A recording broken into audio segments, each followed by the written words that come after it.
things that help us to live a victorious life? ಯಾವ 4 ವಿಷಯಗಳು ನಮ್ಮನ್ನ ಜಯಶಾಲಿಯಾದ ಜೀವಿತಕ್ಕೆ ನಡೆಸುವಂತದ್ದಾಗಿದೆ? Or what are those 4 things that help us in our sanctification and victory in the Lord? ಕ್ರಿಸ್ತನಲ್ಲಿ ನಮ್ಮ ಒಂದು ನೂತನ ಪಡಿಸುವಿಕೆ, ಅದೇ ರೀತಿಯಾಗಿ ಒಂದು ಜಯಕ್ಕೆ ನಮ್ಮನ್ನು ಯಾವುದು ನಡೆಸ್ತದೆ? What are those things? ಶುದ್ಧೀಕರಣಕ್ಕೋಸ್ಕರ, ಮತ್ತೆ ನಮ್ಮ ಮನಸ್ಸು ರೂಪಾಂತರ ಹೊಂದಬೇಕಾಗಿ, ಮತ್ತೆ ಜಯಕರವಾದ ಜೀವನ ಜೀವಿಸಲಿಕ್ಕೋಸ್ಕರ ಯಾವುದದು 4 ವಿಷಯಗಳು ನಮಗೆ ಸಹಾಯ ಮಾಡ್ತದೆ?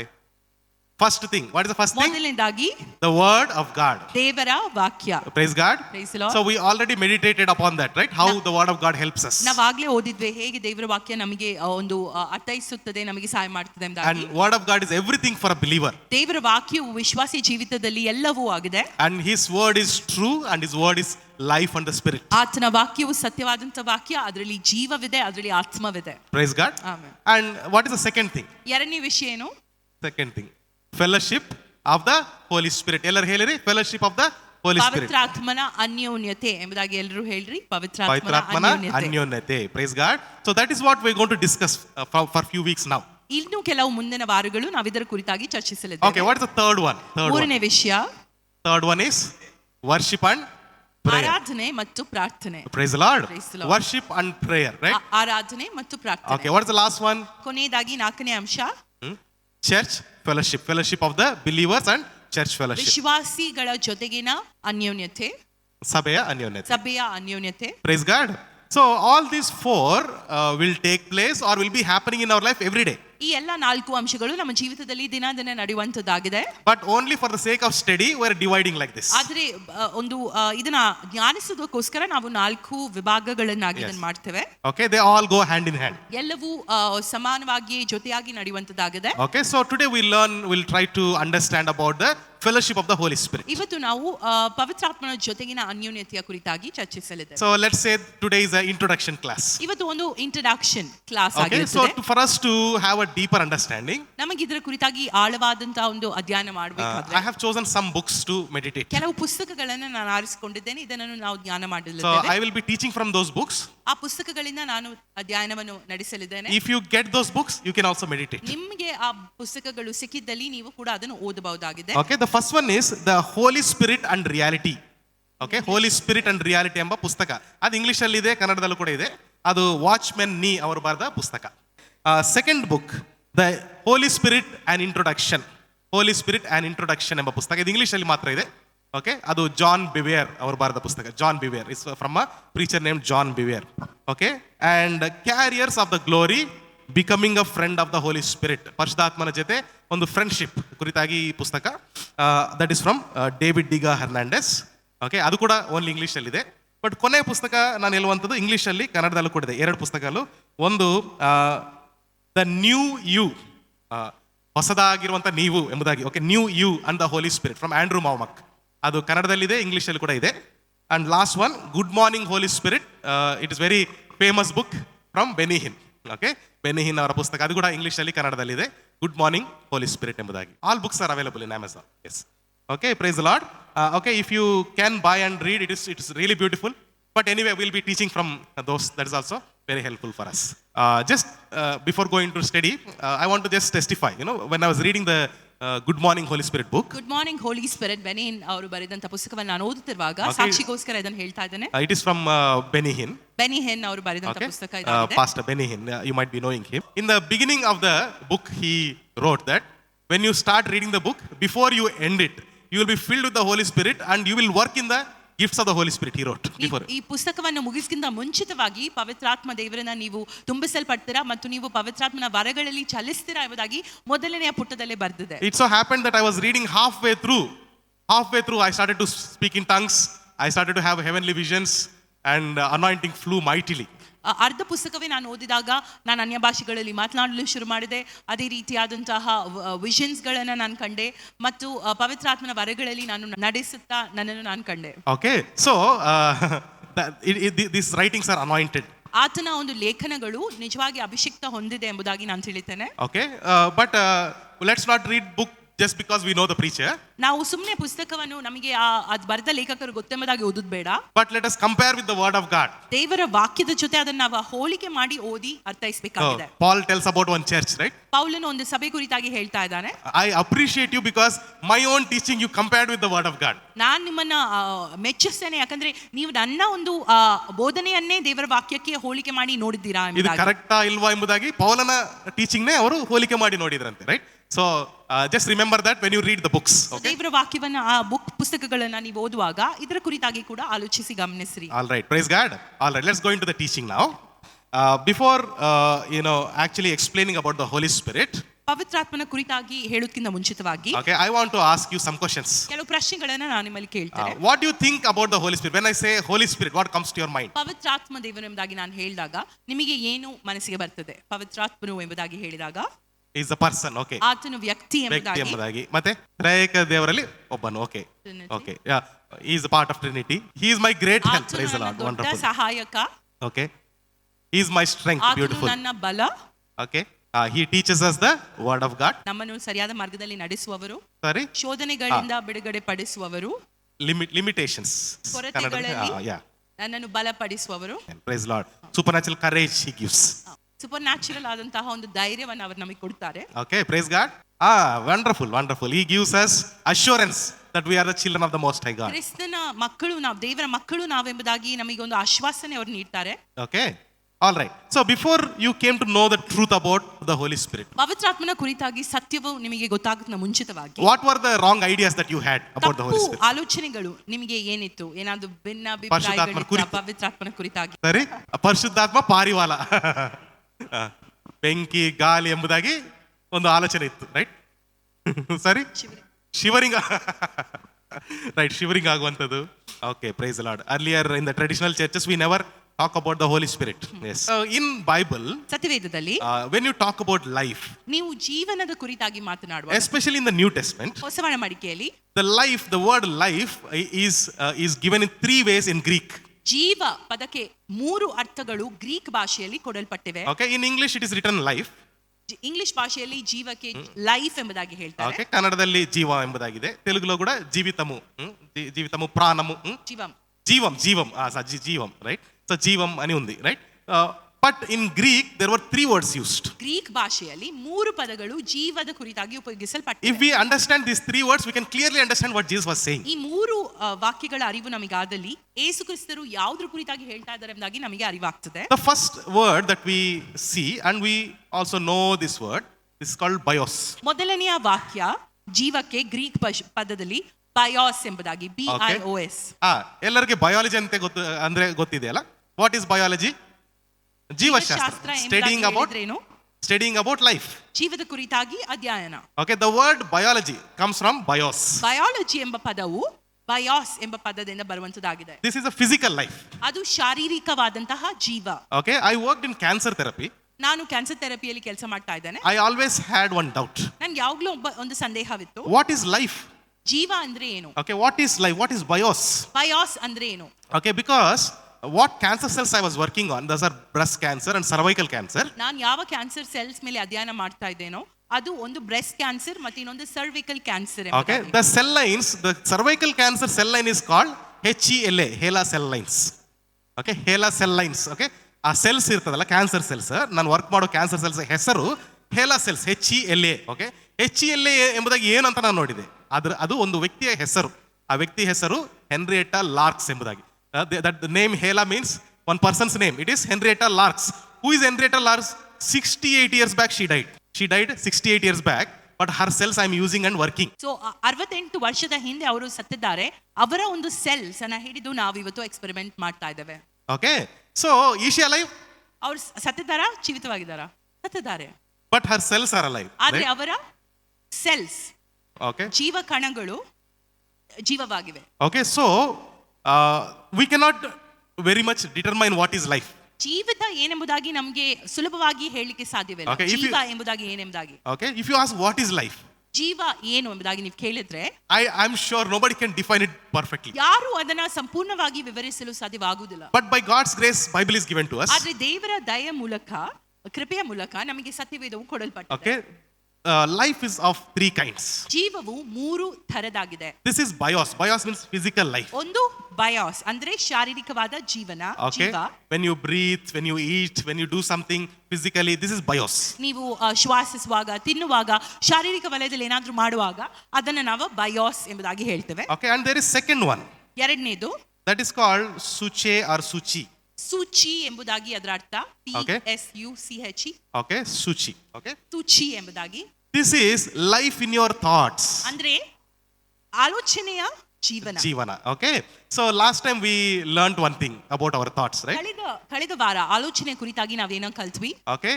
Our 80% of our life will live in our thoughts. 80% ನಮ್ಮ ಜೀವಿತ ನಮ್ಮ ಆಲೋಚನೆಯಲ್ಲಿ ಆಧಾರವಾಗಿದೆ. And how our thoughts are aligned, that is how we live. ನಮ್ಮ ಆಲೋಚನೆ ಹೇಗೆ ಇದೆಯೋ ಅದೇ ರೀತಿಯಾದಂತಹ ಮಾರ್ಗದರ್ಶನದಲ್ಲಿ ನಾವು ನಡೆಯುತ್ತೇವೆ. Okay. So this is called as suchi. Suchi ಎಂಬುದಾಗಿ ಎರಡನೆಯ ಅರ್ಥ ಜೀವನದ ಕುರಿತಾಗಿ. But in English and Kannada, in Telugu, if you see, for this also it is written life, for this also it is written life. English, Kannada ಮತ್ತು ತೆಲುಗು ಭಾಷೆಗಳಲ್ಲಿ ನೀವು ನೋಡಿದರೆ ಸೂಚಿ ಪದದ ಅರ್ಥವನ್ನು ಕೂಡ ಭಾಷಾಂತರಿಸಿದ್ರೆ ಜೀವ ಎಂಬುದಾಗಿ ಇದೆ. Okay. So there is a third one. ಮೂರನೆಯ ಅರ್ಥ It is a very important one. ತುಂಬಾ ಪ್ರಮುಖವಾದಂತದ್ದು. That is Zoe. ಝೋಯಿ ಎಂಬುದಾಗಿ. Okay. ZOE. Zoe. ZOE ಝೋಯಿ ಎಂಬುದಾಗಿ. Okay. Zoe means God's life. ದೇವರ ಜೀವ. ಝೋಯಿ ಎಂಬುದಾಗಿ ಹೇಳಿದ್ರೆ ದೇವರ ಜೀವ. Praise the Lord. Praise the Lord. See, this thought came when Nagesh Pastor was saying, God kept his element in us. ದೇವರು ಆತನ ಒಂದು ಅಂಶವನ್ನು. ಶ್ವಾಸವನ್ನು ನಮ್ಮಲ್ಲಿ ಊದಿ ಆತನ ಅಂಶವನ್ನು ಅಂಶವನ್ನು ನಮ್ಮಲ್ಲಿ ಇಟ್ಟಿದ್ದಾರೆ ಎಂಬುದಾಗಿ ಒಂದು ಪದ ಉಪಯೋಗಿಸಿದರು pastor. Okay, that is Zoe. ಅಂದ್ರೆ ಝೋಯಿ ಎಂಬುದಾಗಿ. Okay, Zoe means God's life. ಝೋಯಿ ಎಂಬುದಾಗಿ ಹೇಳಿದ್ರೆ ದೇವರ ಜೀವ. Okay, for Zoe also in English and Kannada every language is written life. ಎಲ್ಲ ಭಾಷೆಗಳಲ್ಲಿ ಝೋಯಿಯ ಭಾಷಾಂತರ ಮಾಡಿ ನೋಡಿದ್ರೆ ಜೀವ ಎಂಬುದಾಗಿ ಅರ್ಥ. Okay, let's read Romans 8:1 and 2. ರೋಮಾಪುರ 8:1 ಮತ್ತು 2 ಓದೋಣ. ಆದುದರಿಂದ ಕ್ರಿಸ್ತ ಯೇಸುವಿನಲ್ಲಿ ಇರುವವರಿಗೆ ಅಪರಾಧ ನಿರ್ಣಯವು ಈಗ ಇಲ್ಲವೇ ಇಲ್ಲ. ಯಾಕಂದರೆ ಜೀವವನ್ನುಂಟು ಮಾಡುವ ಪವಿತ್ರಾತ್ಮನಿಂದಾದ ನಿಯಮವು ನಿನ್ನನ್ನು ಪಾಪ ಮರಣಗಳಿಗೆ ಕಾರಣವಾದ ನಿಯಮದಿಂದ ಕ್ರಿಸ್ತ ಯೇಸುವಿನ ಮೂಲಕ ಬಿಡಿಸಿತು. Amen. Praise God. Amen. So, ಜೀವವನ್ನು ಉಂಟು ಮಾಡುವ ಯಾವ ನಿಯಮವು? ಪವಿತ್ರಾತ್ಮನ ನಿಯಮವು. The law of spirit of life. There the word Zoe is used. ಅಲ್ಲಿ ಝೋಯಿ ಪದದ ಅರ್ಥವು ಉಪಯೋಗವಾದದನ್ನ ನಾವು ನೋಡ್ತೇವೆ. Okay, who brings Zoe? ಯಾರು ಝೋಯಿ ಅಂತ ತರ್ತಾರೆ? Holy Spirit. ಪವಿತ್ರಾತ್ಮ. Okay? That is ದೇವರು. God's ಅಂದ್ರೆ life. ದೇವರ ಜೀವ ಎಂಬುದಾಗಿ ಅರ್ಥ. Okay, when you look in the Old Testament, ಹಳೆಬಣ ಮಡಿಕೆಯಲ್ಲಿ ನಾವು ಓದುವಾಗ Genesis first 3 chapters if you read. ಆದಿಕಾಂಡ 1, 2, 3ನೇ ಅಧ್ಯಾಯಗಳು ನೀವು ಓದುದಾದ್ರೆ In God, when he created man and woman, ದೇವರು ಆದಮ ಹವ್ವವನ್ನು ಸೃಷ್ಟಿಸಿದಾಗ okay, he said that eat of anything. ನೀನು ಇಲ್ಲಿ ಇರುವಂತ ಎಲ್ಲ ಹಣ್ಣುಗಳನ್ನು ತಿನ್ನಬಹುದು ಎಂಬುದಾಗಿ ದೇವರು Enjoy ಆಜ್ಞಾಪಿಸುತ್ತಾರೆ. everything is for you. ಎಲ್ಲವೂ ನಿನಗೋಸ್ಕರವಾಗಿಯೇ ಮಾಡಿದೆ. But except from the tree of knowledge of good and evil. ತಪ್ಪು ಮತ್ತು ಸರಿಯಾದಂತಹ ಅರಿವನ್ನು ಉಂಟು ಮಾಡುವ ವೃಕ್ಷದಿಂದ ನೀನು ಯಾವ ಹಣ್ಣನ್ನು ತಿನ್ನಬಾರದು ಎಂಬುದಾಗಿ ದೇವರು ಆಜ್ಞಾಪಿಸಿದರು. He said if you eat you will die. ನೀವು ಇದನ್ನ ತಿಂದ್ರೆ ನೀವು ಸತ್ತೇ ಸಾಯುವಿರಿ ಎಂಬುದಾಗಿ. But did they die physically? ಆದ್ರೆ ಅವರು ತಿಂದ ಮೇಲೆ ಶಾರೀರಿಕವಾಗಿ ಸತ್ತು ಹೋದ್ರ? Did they die? Bios is gone? BIOS No. ಜೀವ ಸತ್ತೋದ್ರ ಅವರು? What about their thoughts? ಅವರ ಆಲೋಚನೆಯಲ್ಲಿ ಅವರು ಸತ್ತೋದ್ರ? ಇಲ್ಲ. ಏನಾಯ್ತು? ಎಲ್ಲಿಂದ ಸತ್ತೋದ್ರು? They are disconnected from ಝೋಯಿ ಅಂದ್ರೆ Zoe. ದೇವರಿಂದ ಅವರು ಬೇರ್ಪಡಿಸುವವರಾದ್ರು. they lost Zoe. ಅವರು ಝೋಯಿಯನ್ನು ಕಳ್ಕೊಂಡ್ರು. Okay, when God said you lose life, what did they lose? They lost ದೇವರು Zoe. ನೀನು ಸತ್ತೇ ಸಾಯುವೆ ಎಂಬುದಾಗಿ ಹೇಳಿದಾಗ ಏನನ್ನ ಹೇಳಿದ್ರು? ಆತ್ಮಿಕವಾಗಿ ಎಂಬುದಾಗಿ. ಅಂದ್ರೆ ದೇವರ ಜೀವದಿಂದ ನೀನು Okay, Zoe life. ಬೇರ್ಪಡಿಸಿ. Zoe ಜೀವದಿಂದ ಅವರು ಬೇರ್ಪಡಿಸಿದ್ರು. Okay, right? So let's read John 10:10. ನಾವು ಯೋಹಾನ 10:10 ಓದೋಣ. ಕಳ್ಳನು ಕದ್ದುಕೊಳ್ಳುವುದಕ್ಕೂ ಕೊಯ್ಯುವುದಕ್ಕೂ ಹಾಳು ಮಾಡುವುದಕ್ಕೂ ಬರುತ್ತಾನೆ ಹೊರತು ಮತ್ಯಾವುದಕ್ಕೂ ಬರುವುದಿಲ್ಲ.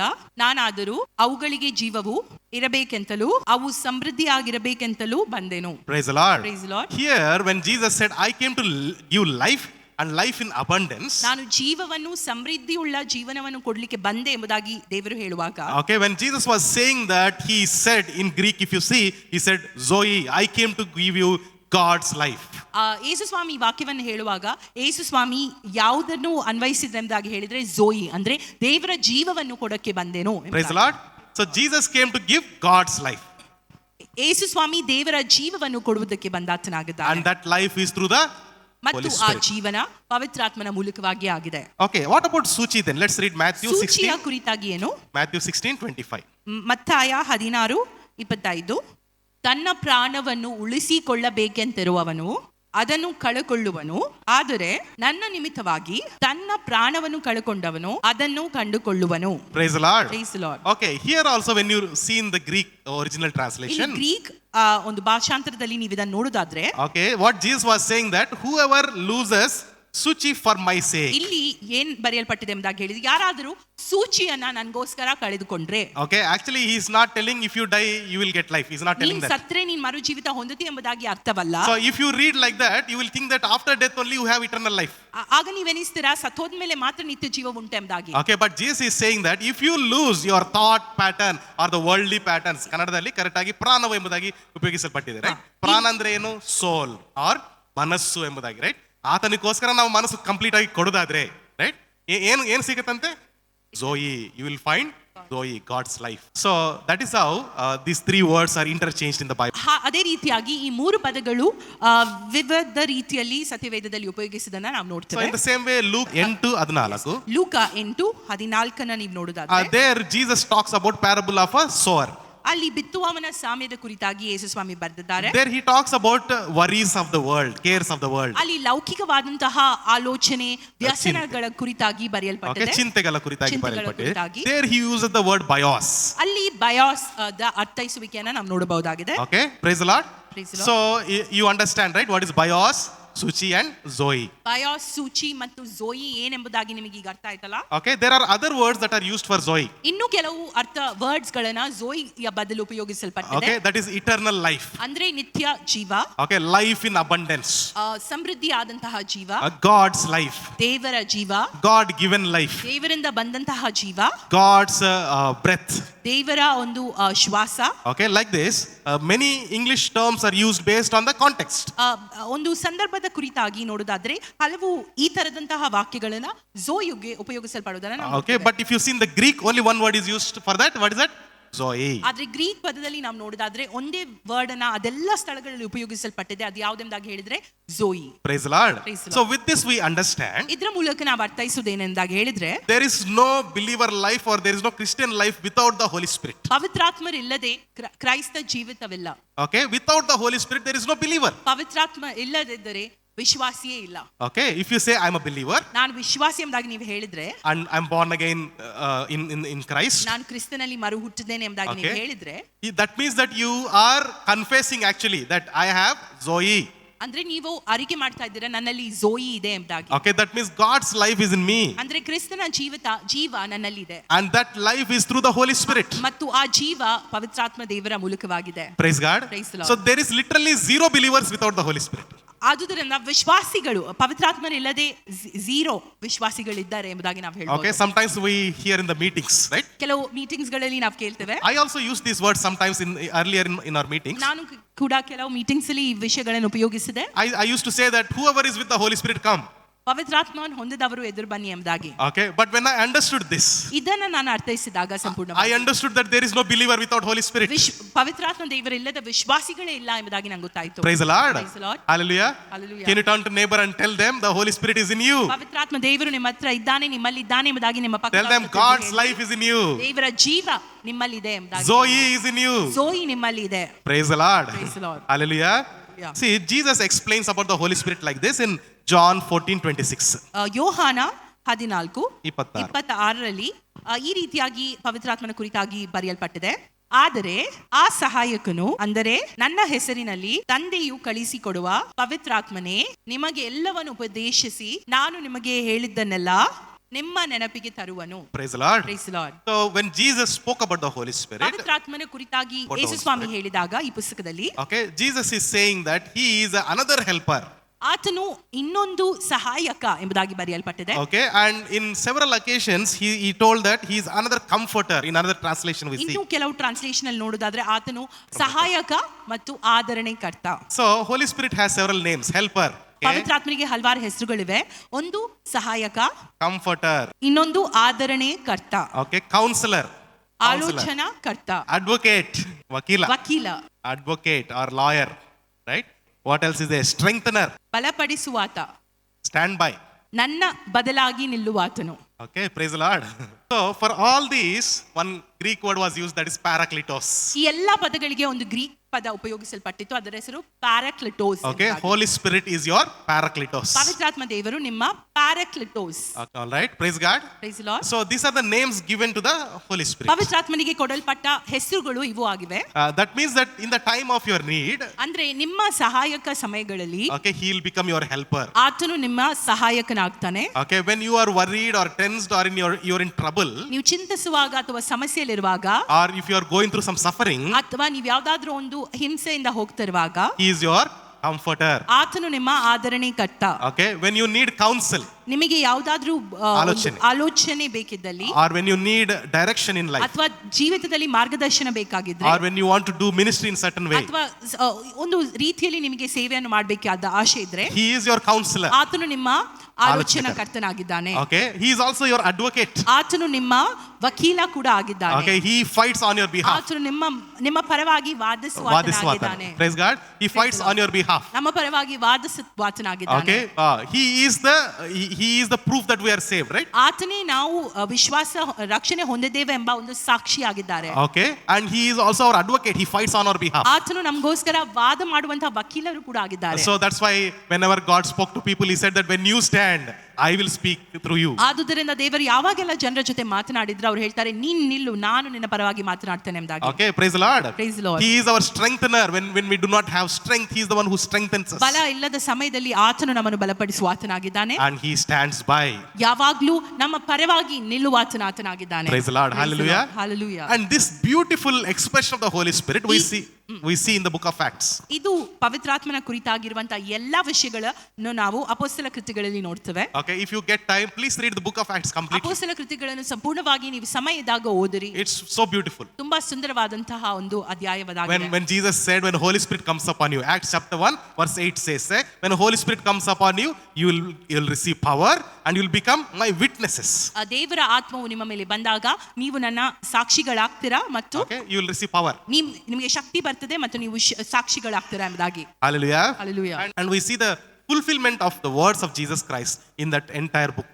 ಈ ಪುಸ್ತಕದಲ್ಲಿ ಯೇಸು ಸ್ವಾಮಿ ಏನೆಲ್ಲ ವಾಗ್ದಾನ ಕೊಟ್ಟಿದ್ರು ಅದೆಲ್ಲ ನೆರವೇರುವುದನ್ನು ಕೂಡ ನಾವು ನೋಡ್ತೇವೆ. Okay, in the second chapter we see they were all praying in the upper room. ಎರಡನೇ ಅಧ್ಯಾಯದಲ್ಲಿ ನಾವು ನೋಡಿದಾದ್ರೆ ಅವರೆಲ್ಲ ಮೇಲಂತಸ್ತಿನಲ್ಲಿ ಪ್ರಾರ್ಥಿಸ್ತಾ ಇದ್ದಾರೆ. And Holy Spirit came upon them, right? ಪವಿತ್ರಾತ್ಮ ದೇವರು ಅವರ ಮೇಲೆ ಬರುತ್ತಾರೆ. And how did he come? ಅವ್ರು ಹೇಗೆ ಬಂತಾರೆ? He came like a tongues of fire. ಆತನು ಬೆಂಕಿಯ ಒಂದು ಭಾಷೆಯ ನಾಲಿಗೆಯೋಪಾದಿಯಲ್ಲಿ ಬರ್ತಾರೆ. Okay, so he came like tongues of fire. Okay, he is not fire but like fire. ಆತನು ಬೆಂಕಿ ಅಲ್ಲ, ಬೆಂಕಿಯೋಪಾದಿಯಲ್ಲಿ ಎಂಬುದಾಗಿ ಬರೆದಿದೆ. Okay, and in continuation of the second chapter we see ಎರಡನೇ ಅಧ್ಯಾಯದಲ್ಲಿ ಮುಂದುವರಿಸಿದ್ರೆ through the Holy Spirit Peter and the other apostles did great ministry in boldness. ಪವಿತ್ರಾತ್ಮ ದೇವರು ಮತ್ತು ಹಲವಾರು ಶಿಷ್ಯರು ದೊಡ್ಡದಾದಂತ ಸೇವೆ ಮಾಡುವುದನ್ನು ನಾವು ಕೂಡ ನೋಡ್ತೇವೆ. Okay, if you see in the chapter 5, ನೀವು 5ನೇ ಅಧ್ಯಾಯದಲ್ಲಿ ಕೂಡ ಇದನ್ನು ಓದುವುದಾದ್ರೆ, there we see when Ananias, Sapphira, when they did wrong, when they lied. ಅನನ್ಯ ಮತ್ತು ಸಫೈರಾ ತಪ್ಪು ಮಾಡಿ ಸುಳ್ಳು ಹೇಳಿದಾಗ ಅವರ ಹೊಲದ ವಿಷಯದಲ್ಲಿ Peter says that why did you lie to the Holy Spirit? ಪೇತ್ರನು ಪ್ರಶ್ನಿಸ್ತಾರೆ, ಯಾಕೆ ನೀವು ಪವಿತ್ರಾತ್ಮನ ವಿರುದ್ಧವಾಗಿ ಸುಳ್ಳು ಹೇಳಿದ್ರಿ ಎಂಬುದಾಗಿ. Okay, he didn't say that why did you lie to me? ನನಗೆ ಯಾಕೆ ಸುಳ್ಳು ಹೇಳಿದ್ರಿ ಎಂಬುದಾಗಿ ಅವರು ಪ್ರಶ್ನಿಸಿಲ್ಲ. But he says why did you lie to the Holy Spirit? ಪವಿತ್ರಾತ್ಮನಿಗೆ ಯಾಕೆ ನೀವು ಸುಳ್ಳು ಹೇಳಿದ್ರಿ ಎಂಬುದಾಗಿ ಪೇತ್ರನು ಪ್ರಶ್ನಿಸ್ತಾರೆ. If you go on to read, ನೀವು ಮುಂದೆ ಓದುದಾದ್ರೆ every step they took through the Holy Spirit. ಅವರು ತೆಗೆದಂತ ಪ್ರತಿಯೊಂದು ಹೆಜ್ಜೆ ಪವಿತ್ರಾತ್ಮ ಭರಿತವಾದ ಹೆಜ್ಜೆಗಳು ಆಗಿತ್ತು. We'll read 3 scripture portions. One is Acts 11:12. ಅಪೊಸ್ತಲ ಕೃತ್ಯಗಳು 11:2 ವಚನ ಓದೋಣ. ದೇವರ ಆತ್ಮನು ನೀನು ಏನು ಭೇದ ಮಾಡದೆ ಅವರ ಜೊತೆಯಲ್ಲಿ ಹೋಗು ಎಂದು ನನಗೆ ಹೇಳಿದರು. Praise the Lord. Praise the See Lord. how Holy Spirit was beautifully talking to them. ಯಾವ ರೀತಿಯಲ್ಲಿ ಪವಿತ್ರಾತ್ಮ ದೇವರು ಸುಂದರವಾಗಿ ಅವರಲ್ಲಿ ಮಾತನಾಡ್ತಾ ಇತ್ತು ನೋಡ್ರಿ. Where they should go, what they should do. ಅವರು ಎಲ್ಲಿ ಹೋಗಬೇಕಾಗಿತ್ತು, ಏನು ಮಾಡಬೇಕಾಗಿತ್ತು. We'll see 13th chapter verse 4. 13ನೇ ಅಧ್ಯಾಯ ಅಪೊಸ್ತಲ ಕೃತ್ಯಗಳು 13:4 ವಚನ ಓದೋಣ. ಹೀಗೆ ಅವರು ಪವಿತ್ರಾತ್ಮನಿಂದ ಕಳುಹಿಸಿಕೊಂಡವರಾಗಿ ಸೆಲ್ಯೂಕಕ್ಕೆ ಬಂದರು. Okay, praise the Lord. See, here also we see that Holy Spirit sent them to one place. ಇಲ್ಲಿ ಕೂಡ ನಾವು ನೋಡ್ತಾ ಇದ್ದೇವೆ ಪವಿತ್ರಾತ್ಮ ದೇವರು ಸೆಲ್ಯೂಕ ಎಂಬ ಒಂದು ಪ್ರಾಂತ್ಯಕ್ಕೆ ಅವರನ್ನ ಕಳಿಸ್ತಾ ಇದ್ದಾರೆ. Okay, this one more scripture we'll read. This scripture really touched my heart. It is Acts 15:28. ಅಪೊಸ್ತಲ ಕೃತ್ಯಗಳು 15ನೇ ಅಧ್ಯಾಯ 28ನೇ ವಚನ ನಿಜವಾಗಿ ನನ್ನನ್ನು ಮುಟ್ಟಿದಂತಹ ಒಂದು ವಚನ ಭಾಗವಾಗಿದೆ. ಅದನ್ನು ಓದೋಣ. ಅಪೊಸ್ತಲ ಕೃತ್ಯಗಳು 15:28ನೇ ವಚನ. ವಿಗ್ರಹಕ್ಕೆ ನೈವೇದ್ಯ ಮಾಡಿದ್ದನ್ನು, ರಕ್ತವನ್ನು, ಕುತ್ತಿಗೆ ಹಿಸುಕಿ ಕೊಂದದ್ದನ್ನು, ಆದರವನ್ನು ವಿಸರ್ಜಿಸುವುದು ಅವಶ್ಯವಾಗಿದೆ. ಇದಕ್ಕೆ ಹೆಚ್ಚಿನ ಭಾರವನ್ನು ನಿಮ್ಮ ಮೇಲೆ ಹಾಕಬಾರದೆಂದು ಪವಿತ್ರಾತ್ಮನಿಗೂ ನಮಗೂ ವಿಹಿತವಾಗಿ ತೋರಿತು. Praise the Lord. It seemed good to us and for the Holy Spirit. ಪವಿತ್ರಾತ್ಮನಿಗೂ ನಮಗೂ ವಿಹಿತವಾಗಿ ತೋರಿತು ಎಂಬುದಾಗಿ ಬರೆಯಲ್ಪಟ್ಟಿದೆ. Praise the Lord. Praise the Lord. See how beautiful it is that one can testify saying it was good to me. You can say I felt good about this. ನನಗೆ ಈ ವಿಷಯವಾಗಿ ಒಳ್ಳೆದಾಗಿ ಅನಿಸಿದೆ ಎಂಬುದಾಗಿ ನಾವು ಹೇಳ್ಬೋದು. Or you may say that I feel right about it in my heart. ನನಗೆ ಇದರ ಕುರಿತಾಗಿ ಒಂದು ಸಮಾಧಾನ ಇದೆ ಎಂಬುದಾಗಿ ನೀವು ಹೇಳ್ಬೋದು. But here they are saying that it was good for us and for the ಆದ್ರೆ Holy ಇಲ್ಲಿ Spirit. ಅವರು ಕೊಡುವಂತ ಸಾಕ್ಷಿ ಇದು ನಮಗೆ ಹಿತವಾಗಿ ಕಂಡಿತು, ಪವಿತ್ರಾತ್ಮ ದೇವರಿಗೂ ಹಿತವಾಗಿ ಕಂಡಿತು ಎಂಬುದಾಗಿ. Praise the Lord. Praise the Lord. So this tells us how their relationship was with the Holy Spirit. ಅವರ ಪವಿತ್ರಾತ್ಮಗಿನ ಸಂಬಂಧ ಯಾವ ರೀತಿಯಾಗಿತ್ತು ಎಂಬುದಾಗಿ ಈ ವಚನ ಭಾಗವು ಹೇಳ್ತದೆ. Church and the Holy Spirit cannot be divided. ಸಭೆ ಮತ್ತು ಪವಿತ್ರಾತ್ಮ ದೇವರನ್ನ ವಿಭಜಿಸಲು ಸಾಧ್ಯವಿಲ್ಲ. Praise God. Praise The relationship that the first century church had, ಮೊದಲನೇ ಶತಮಾನದ ವಿಶ್ವಾಸಿಗಳಿಗಿದ್ದ ಒಂದು ಸಂಬಂಧ, it is as if the Holy Spirit was the central figure, central person. ಪವಿತ್ರಾತ್ಮ ದೇವರು ಅವರ ಒಂದು ಮುಖ್ಯ ಕೇಂದ್ರವಾಗಿತ್ತು ಎಂಬುದಾಗಿ ನಾವು ನೋಡಬಹುದಾಗಿದೆ. Okay, praise God. Praise So God. we understood that he is the one who gives God's life or Zoe life, ಆತನು ನಮಗೆ ಝೋಯಿ ಜೀವವನ್ನು ಕೊಡುವಾತನಾಗಿದ್ದಾನೆ, ಅಂದ್ರೆ ದೇವರ ಜೀವವನ್ನು ಕೊಡುವಾತನಾಗಿದ್ದಾನೆ. and he is Parakletos. ಆತನು ಪ್ಯಾರಾಕ್ಲಿಟೋಸ್ ಆಗಿದ್ದಾನೆ. Okay, Parakletos means all these things. ಪ್ಯಾರಾಕ್ಲಿಟೋಸ್ ಎಂಬುದಾಗಿ ಹೇಳಿದ್ರೆ ಅದೆಲ್ಲ. Okay, and he was the central figure of the church. ಆತನು ಒಂದು ಸಭೆಯ ಮೂಲ ಬಿಂದುವಾಗಿದ್ದನು ಎಂಬುದಾಗಿ Okay. ನಾವು ನೋಡ್ತೇವೆ, ಕೇಂದ್ರ ಬಿಂದುವಾಗಿದ್ದನು. All these are nice. ಇದೆಲ್ಲ ಒಳ್ಳೆಯ But who ವಿಷಯ. is Holy Spirit? ಆದ್ರೆ ಪವಿತ್ರಾತ್ಮ ದೇವರು ಯಾರು? Why he should be center? ಯಾಕೆ ಆತನು ಮೂಲ ಕೇಂದ್ರವಾಗಬೇಕು? Why he is giving Zoe? ಆತನಿಗೆ ಯಾಕೆ ಝೋಯಿ ಕೊಡಬೇಕಾಗಿದೆ? What kind of authority he has? ಯಾವ ಅಧಿಕಾರ ಆತನಲ್ಲಿದೆ? Okay, who is he? ಆತನು ಯಾರು? God himself. Praise the Lord. ದೇವರೇ ಆತನಾಗಿದ್ದಾನೆ. Okay, when we look at the Holy Spirit, ಪವಿತ್ರಾತ್ಮನನ್ನು ನಾವು ನೋಡುವಾಗ third person of Trinity, that is a common word that is used for the Holy Spirit. ತ್ರಿತ್ವದಲ್ಲಿ ಮೂರನೆಯ ಒಂದು ವ್ಯಕ್ತಿ ಎಂಬುದಾಗಿ ಸಾಮಾನ್ಯವಾಗಿ ಜನರು ಉಪಯೋಗಿಸ್ತಾರೆ. But do you know in the Trinity there are no levels? ಆದ್ರೆ ನಿಮಗೆ ತೃತೀಯದಲ್ಲಿ ಲೆವೆಲ್ಸ್ ಗಳು ಇಲ್ಲ ಎಂಬುದಾಗಿ ಗೊತ್ತಾ? It is not like God the Father is a top level God, then Jesus is second level God, Holy Spirit is lower level God. Top level, ಮಧ್ಯಸ್ಥಿಕೆ ಮತ್ತು ಕೆಳಗಿನ ಒಂದು ಲೆವೆಲ್ಸ್ ಎಂಬುದಾಗಿ ಆ ಲೆವೆಲ್ಸ್ ಗಳು ತೃತೀಯದಲ್ಲಿ ಇಲ್ಲ. No. That is a very absolutely wrong teaching.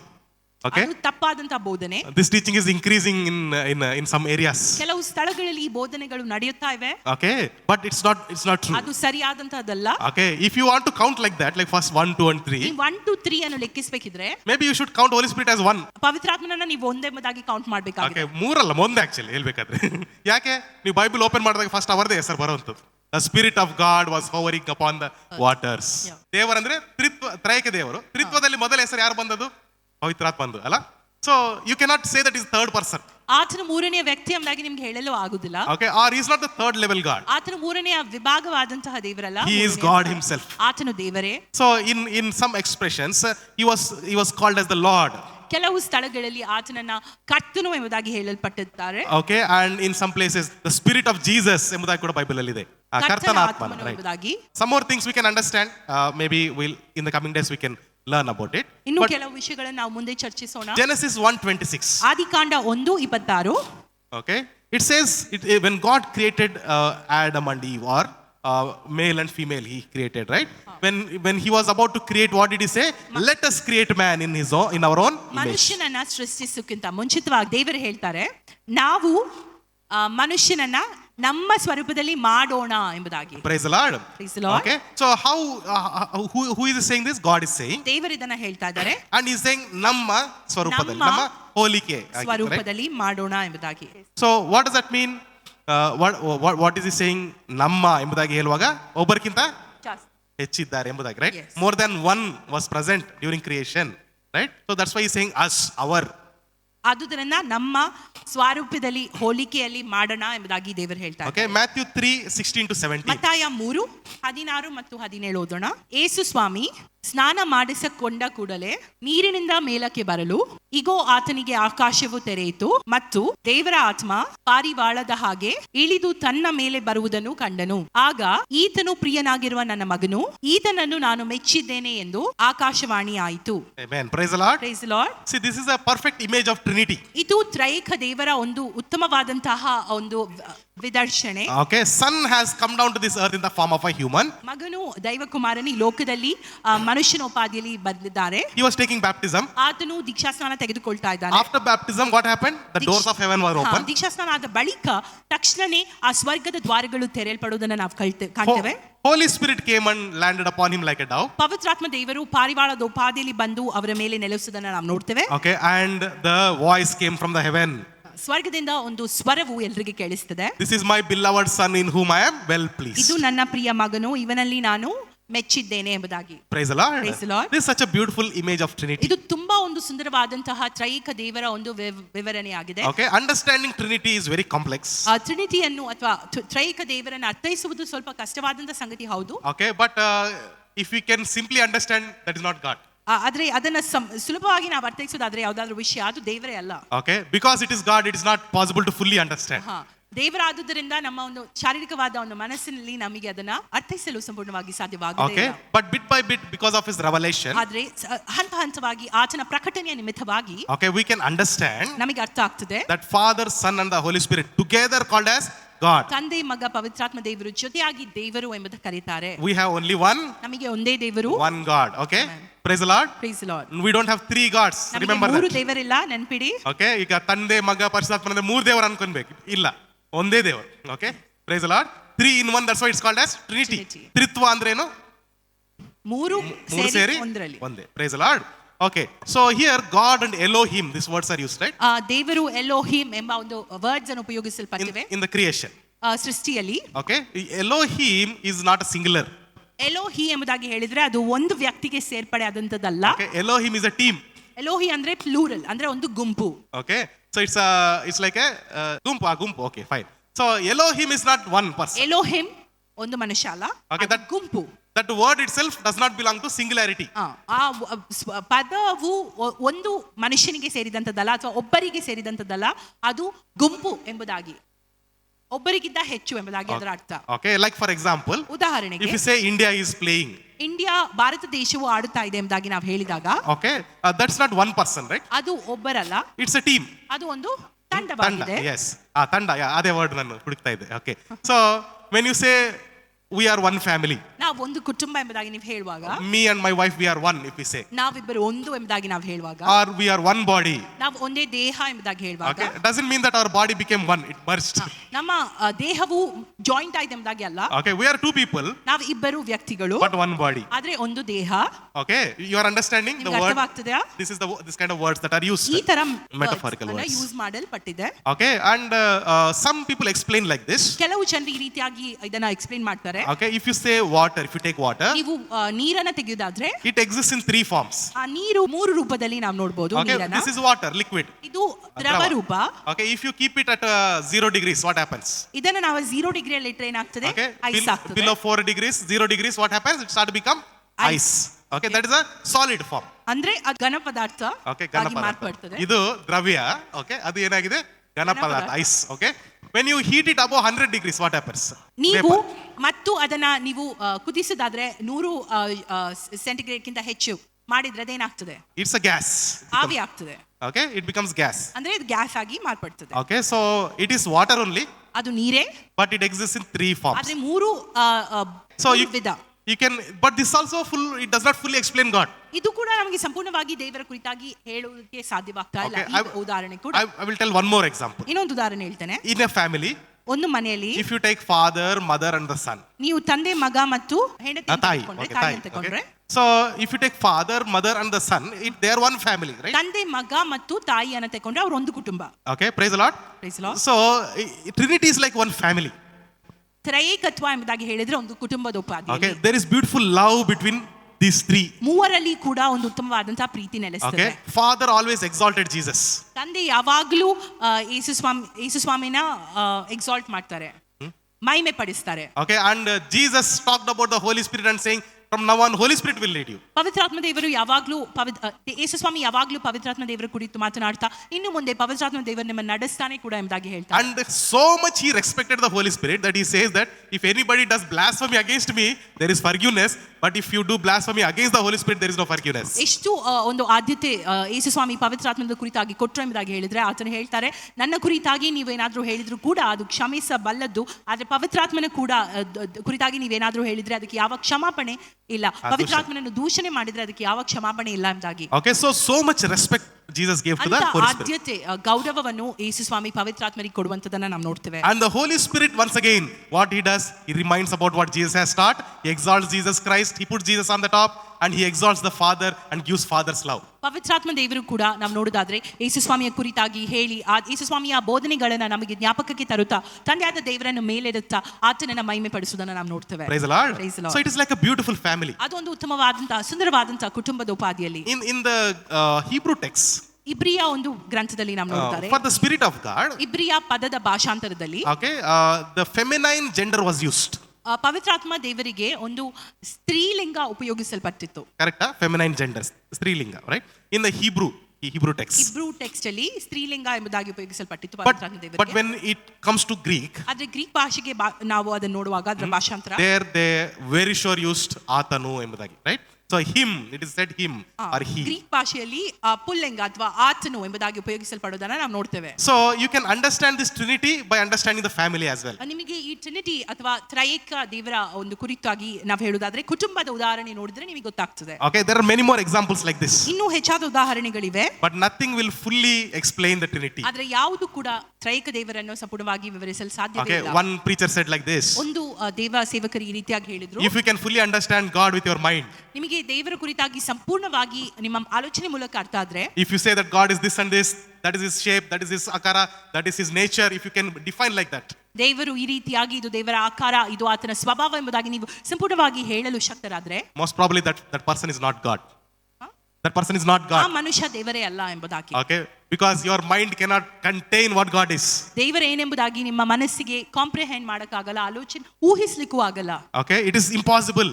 ಅದು ಅಸಾಧ್ಯವಾದಂತಹ ಕೆಲಸ. But by faith we perceive. ಆದ್ರೆ ನಂಬಿಕೆಯಿಂದ ನಾವು ಇದನ್ನ ಅರ್ಥೈಸಿ ಮುಂದೆ ಸಾಗುವಂತದ್ದಾಗಿದೆ. Hallelujah. Hallelujah. By faith we perceive, as the word of God keeps on revealing to us, we believe and we move forward. ದೇವರು ಹಂತ ಹಂತವಾಗಿ ದೇವರ ವಾಕ್ಯದ ಮೂಲಕ ನಮಗೆ ಇದನ್ನ ಬಿಡುಗಡೆ ಪಡಿಸುತ್ತಾ ಹೋದಲ್ಲಿ ದೇವರ ಕುರಿತಾಗಿ ಹೆಚ್ಚಾಗಿ ನಾವು ತಿಳಿಯುತ್ತಾ ಹೋಗ್ತೇವೆ. Praise the Lord. Praise the Lord. Okay, time is up. We'll stop here. We'll continue next week. ನಾವು ಬರುವ ವಾರ ಇದರ ಕುರಿತಾಗಿ ಹೆಚ್ಚಾಗಿ ಚರ್ಚಿಸೋಣ. Okay, once again, just to summarize. ಒಂದು ಸಮರಿ ಹೇಳೋಣ. Okay, Holy Spirit is the one who gives. ಪವಿತ್ರಾತ್ಮ What is ದೇವರು this? ನಮಗೆ Zoe ಝೋಯಿಯನ್ನು life. ಕೊಡುವಾತನಾಗಿದ್ದಾನೆ. What is Zoe life? ಝೋಯಿ ಏನ್ ಎಂಬುದಾಗಿ ಹೇಳಿದ್ರೆ God kind of life or God's life. ದೇವರ ಜೀವ. Okay, that means that not simply life given by God, ದೇವರಿಂದ ಕೊಡಲ್ಪಟ್ಟ ಜೀವವಲ್ಲ, God's life in us. ದೇವರ ಜೀವ ನಮ್ಮಲ್ಲಿ. Okay, that is what is element of God that is in us put. ಅದೇ ಅರ್ಥ, ದೇವರ ಒಂದು ಎಲಿಮೆಂಟ್ ನಮ್ಮಲ್ಲಿ ಇರುವಂತದ್ದಾಗಿದೆ, ಅಂಶ. ಅಂಶ ನಮ್ಮಲ್ಲಿ ಇರುವಂತದ್ದು ಎಂಬುದಾಗಿ. Okay, we learned that Holy Spirit is Parakletos to us. ಪವಿತ್ರಾತ್ಮ ದೇವರು ಪ್ಯಾರಾಕ್ಲಿಟೋಸ್ ಆಗಿದ್ದಾರೆ ನಮಗೆ. Okay, what is Parakletos? ಪ್ಯಾರಾಕ್ಲಿಟೋಸ್ ಎಂಬುದಾಗಿ ಹೇಳಿದ್ರೆ Okay, he is a helper, ಆತನು ಸಹಾಯಕ, counselor, ಆತನು ಆದರಣೆಕರ್ತ, ಆಲೋಚನಕರ್ತ, comforter, ಆತನು ಆದರಣಕರ್ತ, advocate, ಆತನು ಒಂದು ವಕೀಲ, our strength, ಆತನು ನಮ್ಮ ಶಕ್ತಿ, okay, and ಬಲ, standby. ಆತನು ನಮ್ಮ ಪರವಾಗಿ ನಿಲ್ಲುವಂತವನಾಗಿದ್ದಾನೆ. Okay, we understood that first century church, Holy Spirit was the central figure. ಮೊದಲನೇ ಶತಮಾನದ ಸಭೆ ಪವಿತ್ರಾತ್ಮನು ಮೂಲ ಒಂದು ವ್ಯಕ್ತಿ, ಕೇಂದ್ರ ಬಿಂದುವಾಗಿದ್ದನು ಎಂಬುದಾಗಿ ನಾವು ನೋಡ್ತೇವೆ. And that is how he should be in our church, in our life also. ನಮ್ಮ ಸಭೆಯಲ್ಲಿ, ನಮ್ಮ ಜೀವಿತದಲ್ಲಿ ಕೂಡ ಪವಿತ್ರಾತ್ಮ ದೇವರು ಕೇಂದ್ರ ಬಿಂದು ಆಗ್ಬೇಕೆಂಬುದಾಗಿ ನಾವು ಬಯಸ್ತೇವೆ. Okay, ಆಗ್ಬೇಕಂದ್ರೆ ಅವರೇ ಕೇಂದ್ರ ಬಿಂದು, ಬಟ್ ನಾವು ಅದನ್ನು ಗುರುತಿಸಬೇಕು, ಅದರ ಆಲೋಚನೆ ಮನಸ್ಸಿನಲ್ಲಿ ಬರಬೇಕು, ನಾವು ಅದಕ್ಕೆ ಆದ್ಯತೆ, ರೈಟ್ ಇಂಪಾರ್ಟೆನ್ಸ್, ಆದ್ಯತೆ ಕೊಡಬೇಕು. Okay, praise the Lord. Okay, and then we learned about the wrong ideas that are there about the Holy Spirit. ಪವಿತ್ರಾತ್ಮನ ಕುರಿತಾಗಿ ಕೆಲವು ತಪ್ಪು ವಿಚಾರಗಳು ನಾವು ತಿಳಿದ್ವಿ, ಕೆಲವು ತಪ್ಪು ಅಭಿಪ್ರಾಯಗಳು ಜನರಿಗೆ ಇರುವಂತದ್ದು. We also learned that if Holy Spirit is so important for a believer, ಪವಿತ್ರಾತ್ಮನು ಎಷ್ಟು ಒಬ್ಬ ವಿಶ್ವಾಸಿಗಳಿಗೆ ಆದ್ಯತೆಯನ್ನು ವಹಿಸ್ತಾರೆ ಎಂಬುದಾಗಿ ನಮಗೆ ಗೊತ್ತಾಯ್ತು. ಅಷ್ಟು ಮುಖ್ಯವಾದವರು ಆದ್ರೆ ಯಾರು ಪವಿತ್ರಾತ್ಮನು? Who is Holy Spirit? ಪವಿತ್ರಾತ್ಮನು ಎಷ್ಟು ವಿಶ್ವಾಸಿಗಳಿಗೆ ಪ್ರಾಮುಖ್ಯನು ಎಂಬುದಾಗಿ ನಾವು ಕಲ್ತೆವು. Okay, so who is Holy Spirit? ಆದ್ದರಿಂದ ಪವಿತ್ರಾತ್ಮನು ಯಾರು? Okay, he is God himself. ಆತನು ದೇವರೇ ಎಂಬುದಾಗಿ ನಾವು ತಿಳಿದ್ವಿ. And he is not the third person of Trinity. ಆತನು ತ್ರೈಕ ದೇವರಲ್ಲಿ ಮೂರನೇ ವ್ಯಕ್ತಿ ಅಲ್ಲ. There is no levels in the Trinity. ತ್ರೈಕತ್ವದಲ್ಲಿ ಹಂತಗಳು ಇಲ್ಲ. Okay, but Father, Son and the Holy Spirit all are together and they are one. ಆದರೆ ತಂದೆ, ಮಗ, ಪರಿಶುದ್ಧಾತ್ಮ ದೇವರು ಎಲ್ಲರೂ ಒಂದೇ ಎಂಬುದಾಗಿ. Praise the Lord. Praise the Lord. Okay, we'll continue next week. ಬರುವ ವಾರ ನಾವು ಮುಂದುವರಿಸೋಣ.